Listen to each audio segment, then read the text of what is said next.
everyone, I'm Lisa and welcome to my channel, The Southern Seamstress. I hope everyone's had a great week. I know here in Arkansas we've been enjoying some slightly cooler temperatures. It's been down in the 80s and 90s during the day. We were having lots of days with 100+ degrees. So we're really appreciating this cooler weather. In today's video, I'd like to review the Lamont top by Itch to Stitch Patterns, which I recently completed, along with some fall sewing plans, including some fabrics I just recently got in from Minerva, and also talk about some patterns I may be using with those fabrics. So I hope you'll stick around and join me for the rest of the video. The Lamont top is by Itch to Stitch Patterns. It comes in sizes 0 to 40, which is a bust size of 34 to 62, so quite an inclusive size range. I made a straight size 2. But when I was taking down some notes for the video, I'm thinking I may have not made the correct size. Usually on the measurement section, it'll say high bust and full bust. But on this one, it said regular and then it full. But I kind of went by the regular, but I think the regular is actually the high bust. So I went by the 2, which my bust is about 34.5 inches. So it would hit about a size 2. But now that I'm looking at the measurements, when I go down to the full bust, I'm hitting more of a size 0. So the pattern does have quite a bit of ease in it. So I think it's going to look okay, but I'm going to put the top on later in the video and you can help me decide whether I should have made it a size small. I made the top from some fabric from Guthrie and Ghani. It's by Fabric Godmother and it's called the Dolores Floral Stripe. It's a visco lawn. It has a nice soft touch and is fairly drapey. For my top, I didn't lengthen or shorten it through the body or through the sleeve, so it is a straight size 2. If you're very tall, you may want to consider adding some length to it because it just hits me, I think, on the high hip. Now, if you do lengthen or shorten this, one thing to keep in mind is that not only are you lengthening this front panel and the back panel, but the sleeve pattern also is connected to the side panel. And I want to show you the sleeve pattern. It's huge.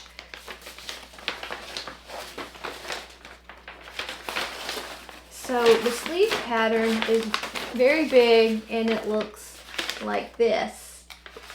So the sides come down on this section. So it's got a lengthening and shortening line here. So just remember that on this blouse, not only you have to lengthen or shorten the front and the back piece, but you also have to adjust the sleeve length. Now I wanted my front panels and back panels to have the floral stripe down going vertically.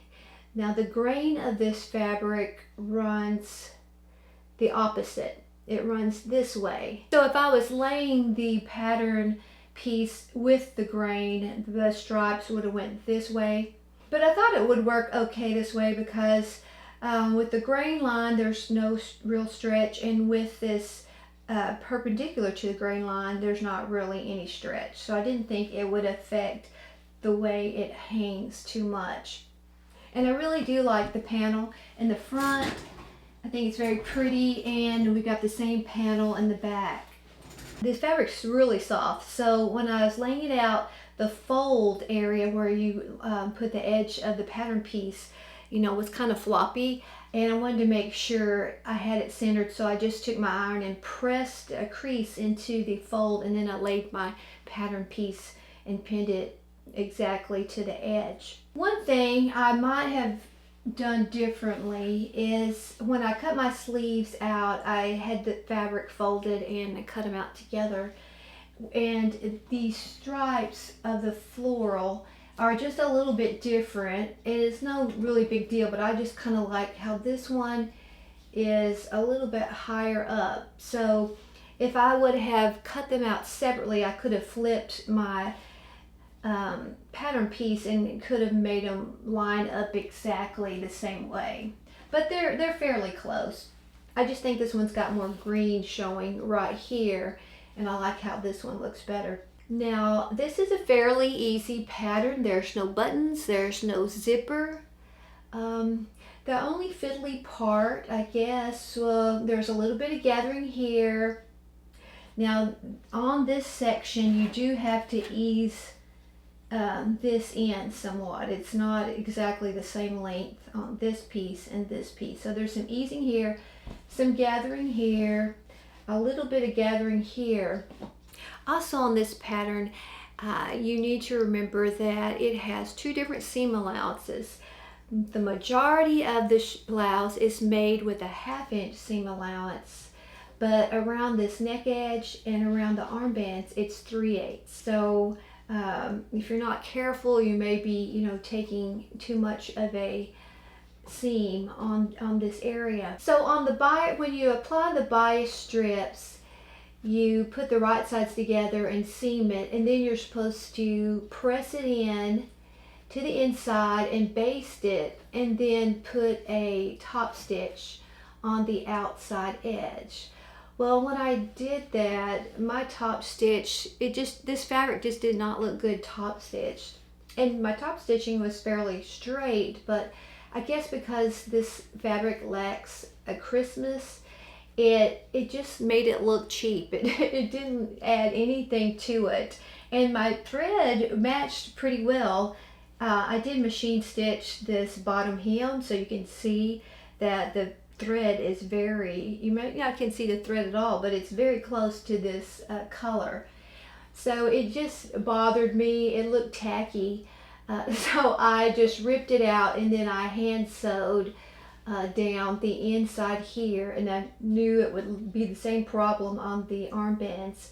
So I also hand sewed those to the inside, and I think it just looks so much better.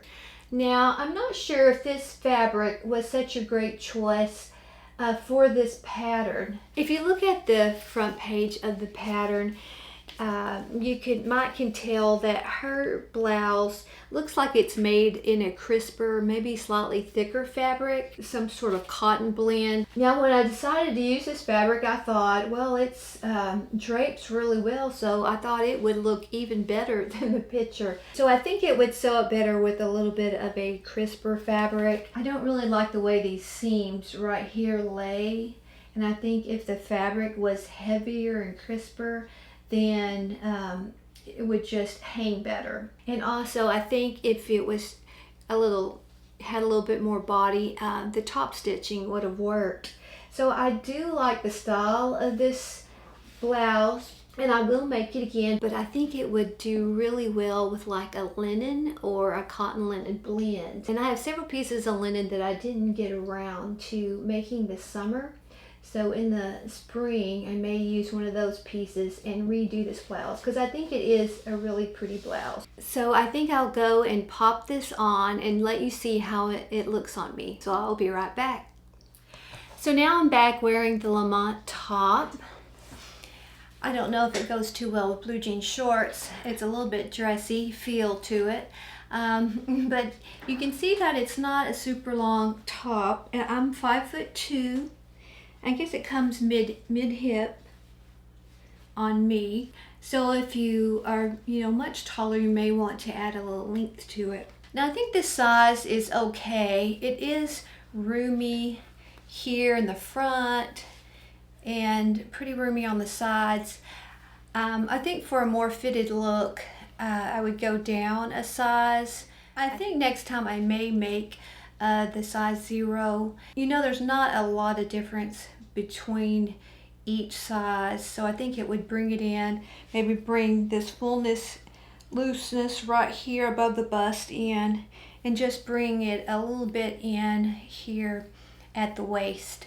I thought the fabric was really pretty. I don't think it's really, my best shade of green, but I love these bright colored roses on the front. Now, before I forget it, one of my viewers recently asked me how I store my PDF patterns. So how I've been storing them is with these clear hanging file folders.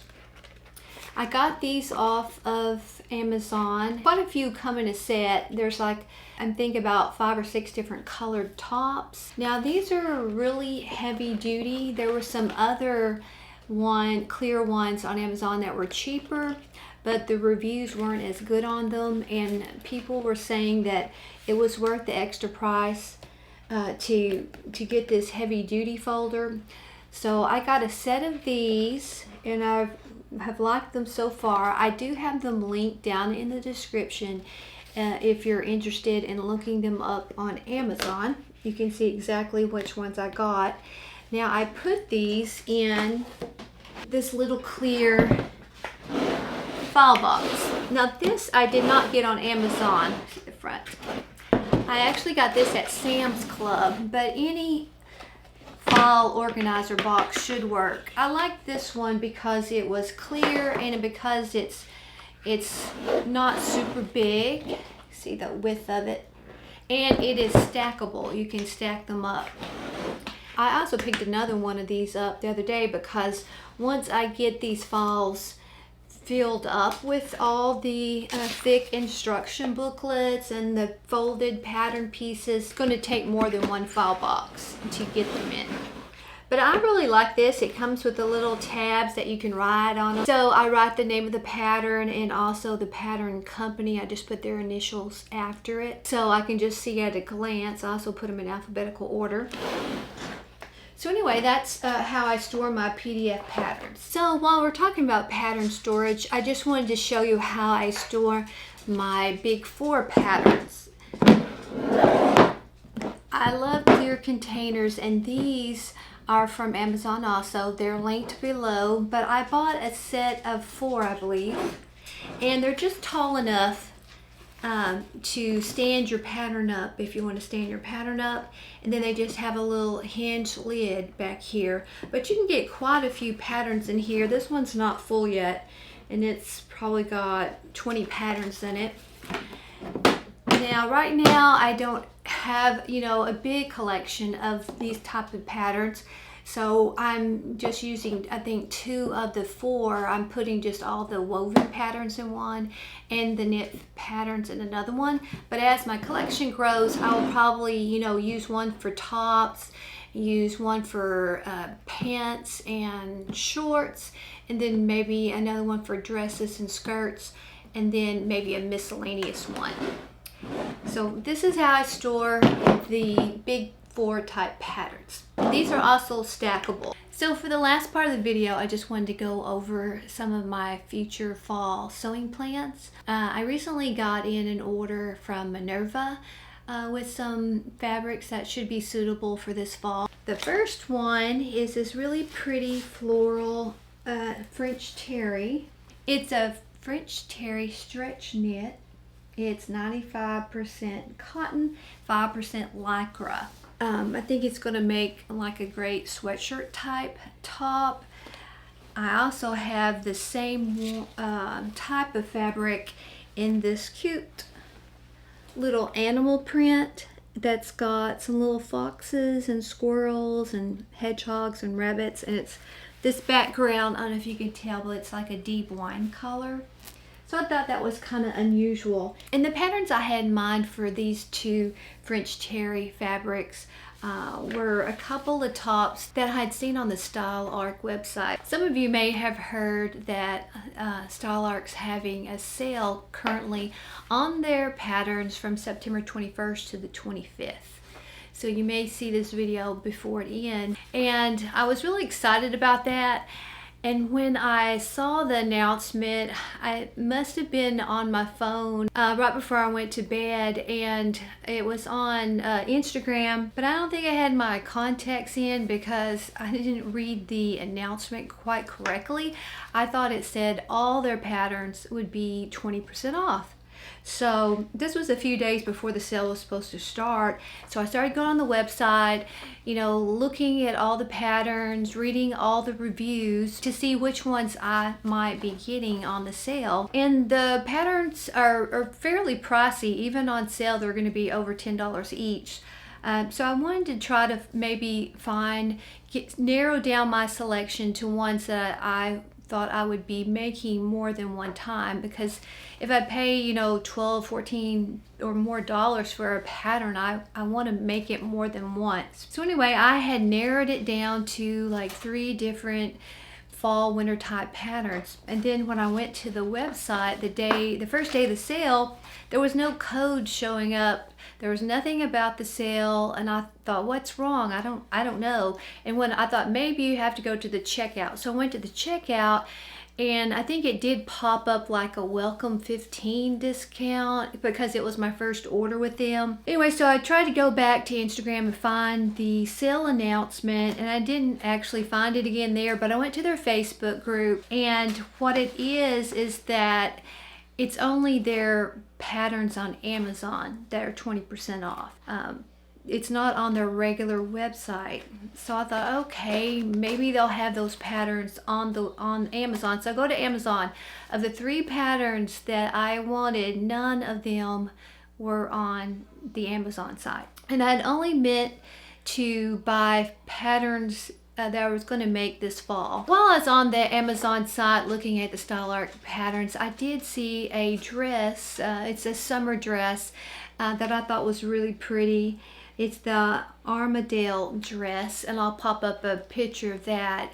And it's just a really simple, pretty shirt dress type. It kind of reminded me of a dress or two that my mom had made and worn when I was a young girl. So I decided I would go ahead and order that one from Amazon, and it will be a printed pattern, so that'll be nice. I won't have to download it and tape all the pages together. But anyway, the 2 patterns that I thought might work for the French Terry is the yo-yo knit top, and I'll be popping these up, but here is just a printout. I haven't purchased it yet.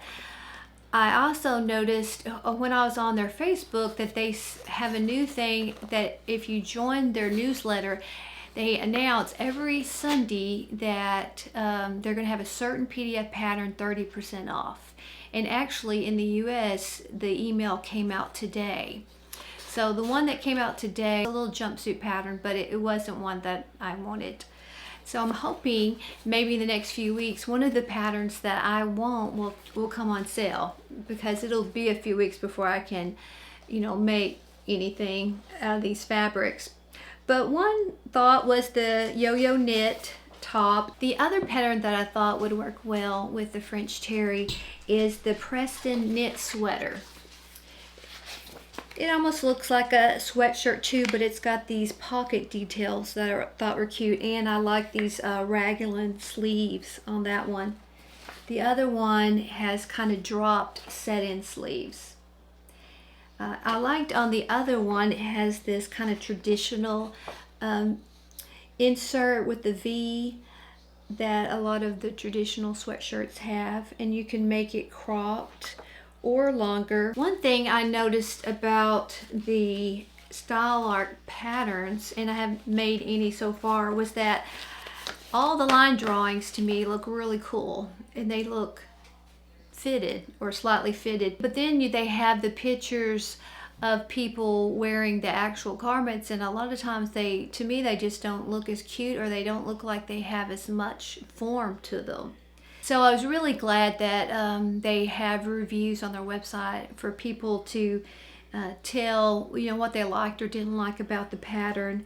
I know a lot of people complain that the instructions are a little bit on the skimpy side, but hopefully if I'm just making a sweatshirt type top, it is not going to be too difficult. Another fabric that I got from Minerva is this real cozy rose waffle fabric. And it is made out of, it's 82% polyester, 15% rayon, and 3% spandex. So I'm thinking, I've got 2 yards of it, so I think it'll be enough for maybe like a longer type cardigan, and I haven't quite decided on a pattern for that. The longer type cardigan pattern that I think I like the best on StyleArt's website was the Sable Boyfriend Cardi. So I have a couple of sweaters that look close to this in my closet that are just ready to wear, and I like those. But it's got a slightly dropped shoulder, and then the bands, and then it's got some pockets and buttons. So I think that would probably work well in this cozy waffle fabric. So those will be patterns I'll be hoping to come on sale.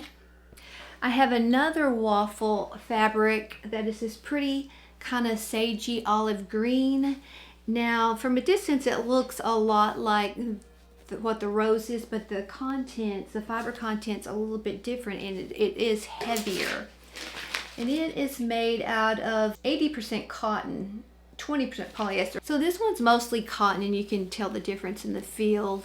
It feels bulkier and just thicker, and it feels a little less stretchy, where this other one is got, you know, more of a soft, cozy feel to it. So I have 1.7 meters of it, so I'm not sure what type of jacket I can make out of that. They are a stretch, but they don't have a lot of stretch to them. Now the last fabric I have kind of reminds me of like stained glass, and I thought this would look well with like black jeans or black slacks. And it is it's just called the Slub Sweater Knit Stretch, and it's actually 100% polyester. And I have 1.7 meters of it, and it's a little bit thinner. I can slightly see through it. It doesn't really have any stretch along the grain line, but it does stretch opposite the grain line. So I'm not sure what I'm going to be making with that. If you have any favorite cardigan or sweater or sweatshirt patterns that you've made and really like, I would love for you to put that down in the comment, because I could use some more suggestions. There's so many different pattern companies, you know, I haven't even looked at all of them yet. That's just happened to be on the StyleArt website this week. So let me know what your favorite cardigans and sweatshirt patterns are.